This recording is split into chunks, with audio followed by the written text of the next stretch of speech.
Good day, poker peeps. This is Sky with Smart Poker Study. Let's talk about tilt today.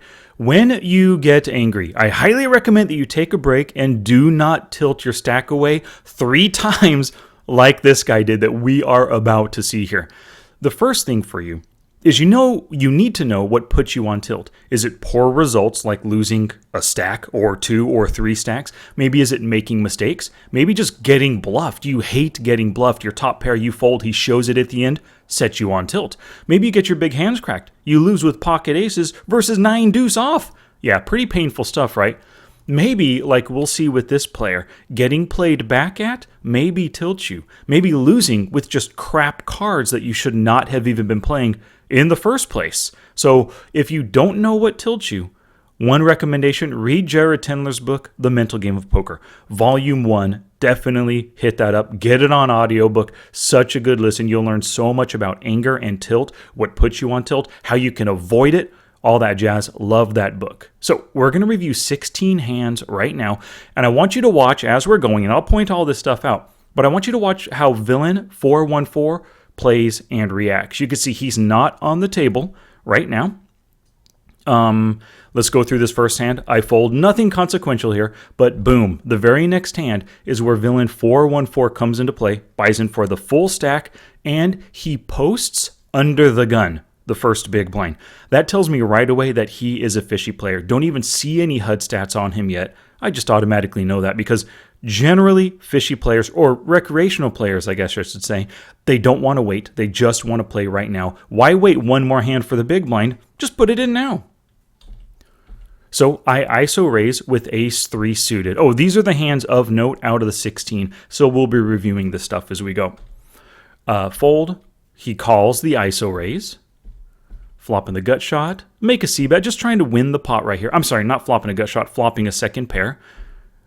Jack hits. He bets big. Now, because he's a fish, posting that under the gun, I automatically credit this bet for some kind of pair power. Whether it's a king that wants to wake up right now, maybe it's a jack that just hit. He could be doing this with a draw, like a spade draw or a club draw, but I don't know anything about him, right? So I just end up folding. Fish, when they come out firing, they probably have something good. Best just to exit the hand at that point. 9-6 offsuit, nothing really happens. A limp and a call, or a check I should say. Checking all the way down. Finally, one big blind calls, and then he loses with his king deuce offsuit. So I know he didn't put any chips in pre-flop. He checked the big blind, but still, when you lose, maybe this is the first hand that starts building that anger in this player. 9-8 off. So he loses his stack here, and anger starts to build here. Raise, and then a call. I end up folding right here. I'm not going to defend with a 9-8 offsuit multi-way. Although I could have flopped a straight right there, but that's okay. Check, and then 2/3 pot bet, and he raises. Oh, a check raise right here. And then we get a re-raise, really hefty, 4x re-raise. That should mean something to him right there. He calls it, maybe slow playing, maybe not believing that this player has anything good. The 5 hits, 3 to the straight, 3 to the flush now as well. One big blind, obviously like some kind of a weak blocking bet, right? But Villain 413 isn't having any of it. Shebang raises enough to put him all in, probably hit the pot button. And then he calls, and then pocket queens beats 10-7. So he defended out of the small blind with 10-7. This is where the anger is going to start. He flopped top 2 pair, ended up losing on the river after he got it in on the turn with the best hand at the time. So like I said, anger begins. And in the next hand, I've got pocket kings. You could see he's still at the table, but his stack is 0 because he just lost it all. He's rebuying, you know. I ISO raise. Now right here, I checked because I'm up against a tight aggressive player, and I was hoping to check raise, maybe checking, showing weakness. He could come out with a little float bet and I could check raise, but didn't work. The 6 comes. I finally bet for value. The 3, 4 to the straight on the board. I check. I'm probably going to check call a bet, any decent size. anywhere from 10 up to like 25 big blinds, I'd probably be calling right here because he could make a final river bluff. He bets at 38%, by the way, on the Smart HUD, you can see. But he just checked behind. And so I think I did miss out on value by not betting that flop. But I was just hoping truly that he would bet and I could check raise him, and maybe he could have called with that top pair decent kicker on the flop, and I could have made even more value there. So Villain 414 is back in with his full stack. Ace 4 suited, he faces another ISO raise. So like I said up here, getting played back at potentially puts this player on tilt. That might be one of those things that make you angry as well. Facing 3 bets, facing ISO raises, facing somebody stealing your blind every single time, all that stuff. 2 callers, multi-way with Ace 4 suited, flopping the straight. Loving this. It's not the nut straight. 4-6 beats me, and he definitely has 4-6 in his range, right? Just the way he's been playing so far. Bets full pot. I raise. I mean, I could have called to try to get him to come in, but that is such a big bet right there. Most likely he's folding out every single hand unless he has a set. So I raise, and if he does have a set, great. He's going to come back over the top on me. He ends up folding. We get a call over here. Great. That pot is 77 big blinds. He only has 64 behind. There's a good chance I'm getting his entire stack. And I shove it to try to make myself look bluffy. Oh, he ends up calling. Awesome. So he's all in once again, like 3 hands later after that prior time. And what does he have? King 5. He limped and then called pre-flop with a King 5 offsuit. Losing with crap hands can set somebody on tilt, maybe especially after they just lost a full stack. Losing a second stack with King 5 offsuit should not have been in that hand at all. Now, we're going to see a second rebuy, and he's going to win some small pots. So right here, he's out of this hand. Hand goes nowhere, but he buys back in for the full 100 big blind stack. Calls a raise. Tiny bet, decides to call. Bigger bet, decides to call. And then a check, and now a value bet, potentially a value bet. I kind of doubt that was a bluff, but maybe. So I'm thinking value bet, but then he folds. He actually wins. Whoops. Let's see how much his stack got to right there. He won a 22 big blind pot. He's at 110 big blinds. King 6 suited. A raise, and then a call. I fold. Check, check, check, check. Finally bets half pot, and then gets him to fold. Great. He's up to 113 big blinds now. Now, King 3 offsuit, this hand, you can see he's still limping. He is not learning a lesson. He's 83/0. Doesn't fold to steals, doesn't fold to C-bets, calling 100% of the time. No 3-bets, no open raises yet.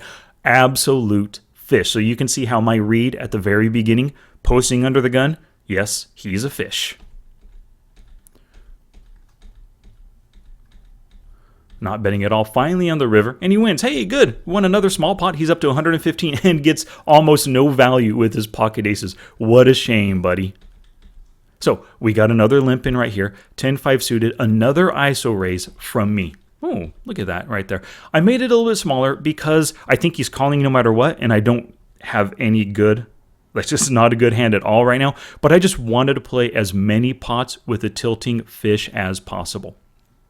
He calls. Flopping absolutely nothing. Me checks. But I decide to C-bet bluff.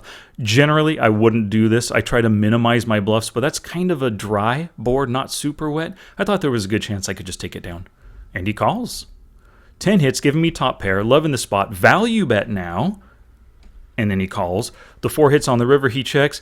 Completed the straight, like a 3-5, potentially. It also completed the flush draw. Maybe he's trying to check raise me. I decided to check with my top pair, weak kicker. I already got 2 streets of value. And he ends up with Queen 9 offsuit. So this is once again, big hands cracked. Not that it's a big hand, but his top pair, decent kicker, lost to a turn. A 3-outer on the turn from me. Yeah, I think anger is building here once again.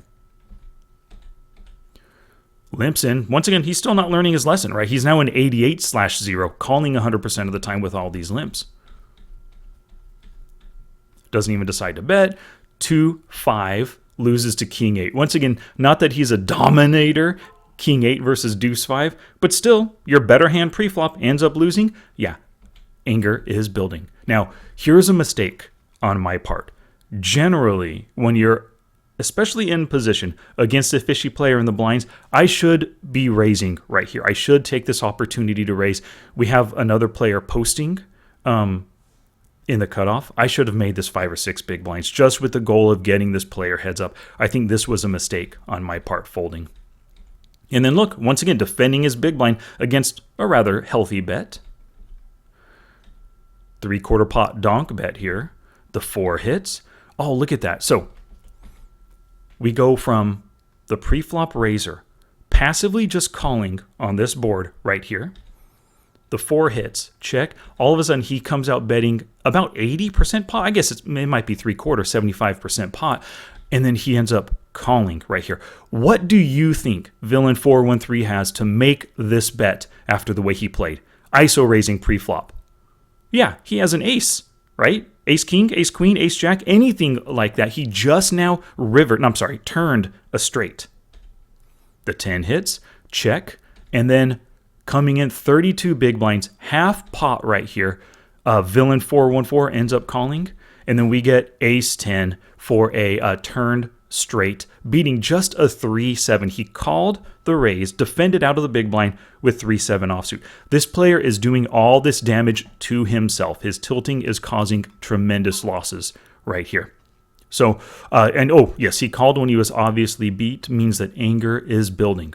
He was just hoping for a miracle 6. I had 2 of the 6s. If I had been in this hand, I could have actually potentially cracked him and doubled up through him. Pocket aces right now. So I mentioned before that getting played back at can cause tilt. I've been ISO raising this player. Players have been stealing against his blinds as well. Now I come in for the squeeze. I'm shoving it back in his face once again, getting played back at again. Ends up folding and then calling 13 big blinds right here. Check. And I decide just to shove it all in. He only has 22 big blinds. I often shove like this just to try to make it look bluffy, like I'm not paying attention to his stack size and I'm just trying to shove it in because I want to win the pot right now. Oh, he ends up calling. And just with an ace 3. So when he called all in, he had absolutely nothing. He was just hoping maybe an ace can come on the turn or the river. If I had, I don't know, king, queen or something, he can crack me. That's all it is. His anger is causing him to make tons of very loose, ugly, terrible calls. As you can see, he has lost 300 big blinds total. Actually, more than 300 big blinds because there was a few hands where he won some extra chips. He got up to like 117 big blinds or something. Yeah, so he lost 317 big blinds total in the span of 16 hands. So here's the lesson that you can take away from Villain 414 and the way he played his hands. If you're feeling angry, you think you're tilting, take a break right away. Just click sit out on all your tables, 5-10 minutes. Your tables will still be there, and it's not the end of the world. Let's imagine I had a bead on this player. These players, look at their HUD stats. They know what they're doing. They probably have a bead on him too. It wouldn't be the end of the world if he took a 15-minute break, got kicked off this table, and had to come back but rejoin a brand new table. Not a bad thing at all. But when you take a break, do some push-ups, hit the head, get some water, whatever you need to do to try to clear your mind just a little bit. When you return, if you're ready to return, buy in for the full amount. So 100 big blinds, just like he's doing, right? You don't want to send the signal that you're weak, but buy in for that full stack because, hey, the goal is to win as much money as you can. Start off with 100 big blinds. But here's the big thing. Tighten up. Tilty players just call too much in general. Now, maybe this player's natural tendency is to limp everything and call everything no matter what, just because he loves seeing flops. But if you've ever noticed for your own tilt, and I know I'm this way, when I'm tilting, I do not want to fold. I do not want to exit a hand. I want to call just with the goal of this time, it's finally my time to win. So I'm going to call with any pair, any draw to hit or hopefully hold up with my pair. So here's the thing. When you rejoin the table, no calling for 20 minutes. Also, when it comes to tightening up, only bet or raise when you know that it's a good bluff, whether it's a good play, whether it's a value bet or a bluff bet. Make it when you know it's going to work. Pay attention to your opponent. Think about their stack sizes, their bet sizes, their HUD stats, their tendencies, right? And then make the most sensible plays. Basically, play ABC poker, right? Just do it for the next 20 minutes or so. Get your mind back into playing smart, logical poker. And what I highly recommend to help you tighten up especially is use your ranges, like the KISS cash game ranges, for example, which are found in my book, Pre-Flop Online Poker, but I have a link in the description below for you to get them absolutely for free.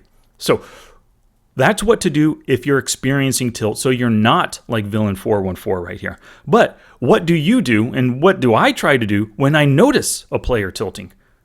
I try to benefit from their tilt, right? I try to play them in position as much as possible. And I was the luckiest one at the table because I have best position on him. He's to my direct right.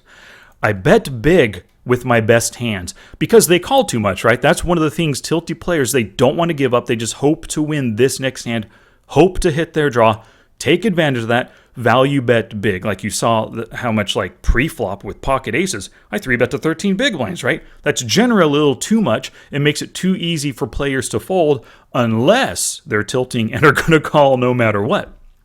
Now, limit your bluffs because if they have a piece, they ain't folding. They have that idea, it's my turn to win. Alrighty, thank you so much for watching the video. Good luck exploiting those tilty players, and also good luck avoiding tilt for yourself.